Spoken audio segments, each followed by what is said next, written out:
Andito tayo guys sa Northern Blossom Flower Farm. Ang Northern Blossom Flower Farm ay nagsimula bilang isang simpleng taniman ng gulay at supplier ng mga bulaklak. Noong 2018, formal na binuksan ang farm sa publiko. Binuksan ito para sa mga turista kung ano ang itsura nito bilang isang tunay na taniman.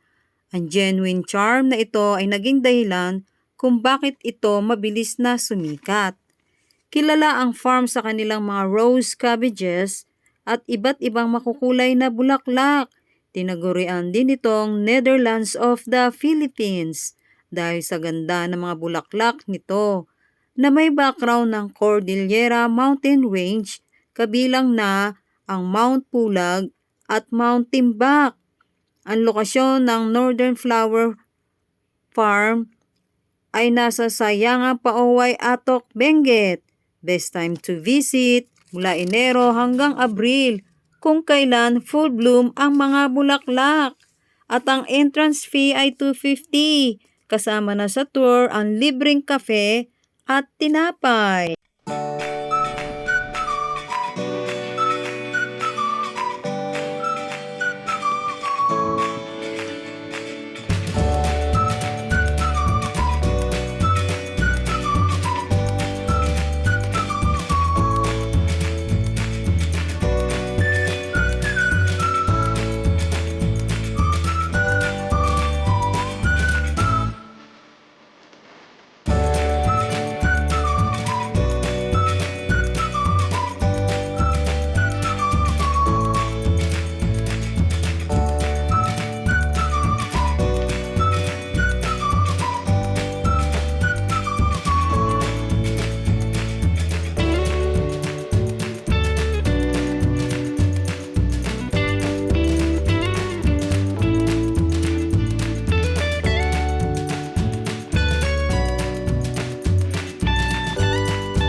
Ano na?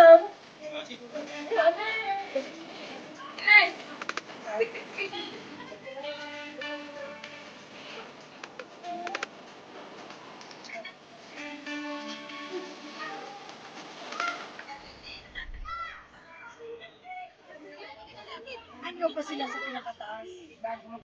Yung sa bulaklak na ayan, dinis.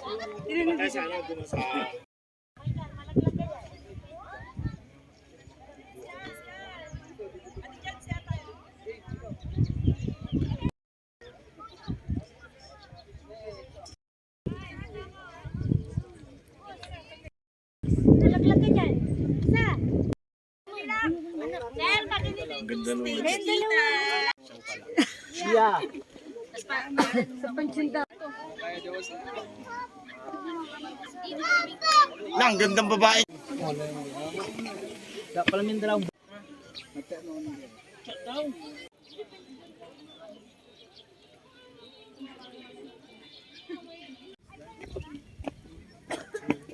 Na kami.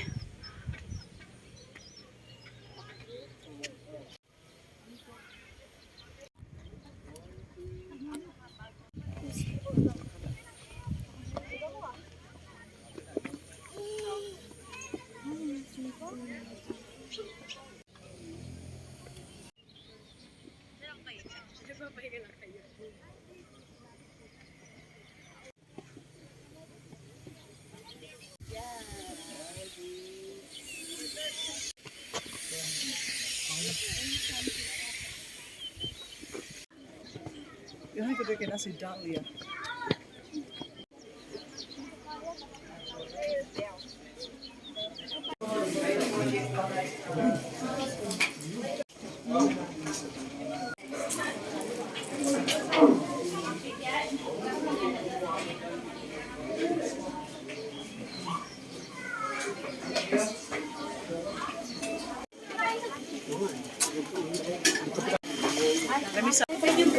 Dito sa akin.